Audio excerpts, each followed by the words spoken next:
নমস্কার, আমি মাম্পি আর আপনাদের স্বাগত জানাই মামস কিচেনে।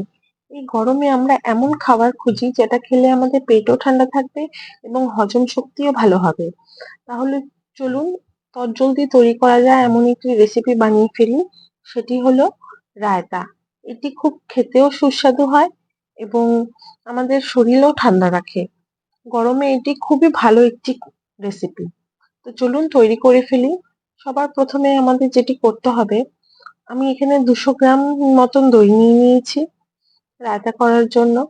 আর নিয়ে নিয়েছি এখানে একটি শসা, একদম কুচি করে কেটে নিয়েছি আমি, একটি টমেটো আর একটি পেঁয়াজ, আর এখানে অল্প পরিমাণে ধনেপাতা। আর আমি কিছু বোঁদে ভিজিয়ে রেখেছিলাম, বুন্দি যেটাকে বলে, জলে এমনি নর্মাল জলে ভিজিয়ে রেখেছি। এগুলো আপনি বাজারে যে কোনো দোকানে পেয়ে যাবেন। সেটা আমি নিয়ে নিয়েছি। এরপরে দইটিকে আমাদের ভালো করে ফেটিয়ে নিতে হবে। আমি একটি জল দিয়ে ভালো করে ফেটিয়ে নিচ্ছি দইটিকে। দেখুন, আমার দইটি একটু ঘন বলে আমি একটু বেশি জল নিয়ে দইটিকে ভালো করে ফেটিয়ে নেব। কনসিস্টেন্সিটা যেন এরকম হয়। দেখুন, আমি এখানে ভালো করে দইটি ফেটিয়ে নিয়েছি। এরপরে আমি একটি একটি করে উপকরণের মধ্যে দিয়ে দেবো। সবার প্রথমে আমি এখানে পেঁয়াজ কুচি, শসা, টমেটো আর ধনেপাতা কুচি সবগুলো উপকরণ এখানে দিয়ে দিলাম এক এক করে। এরপরে আমরা ভালো করে এটি মিশিয়ে নেব।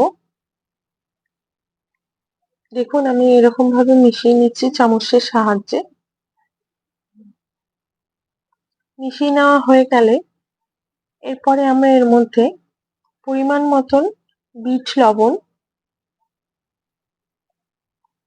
তারপর পরিমাণ মতন লঙ্কার গুঁড়ো, আমি এখানে হাফ চা চামচ লঙ্কার গুঁড়ো নিয়েছি, আর পরিমাণ মতন ভাজা জিরের গুঁড়ো।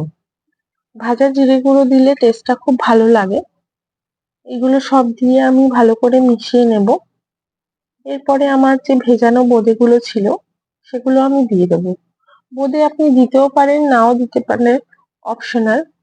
আমার বোঁদে দিলে ভালো লাগে। আমি এরপরে ভালো করে মিশিয়ে নেব এবং দেখো, তৈরি হয়ে গেছে আমার রায়তা। এটি খেতে খুব সুস্বাদু হয়। আপনি যে কোনো সময় এটি খেতে পারেন।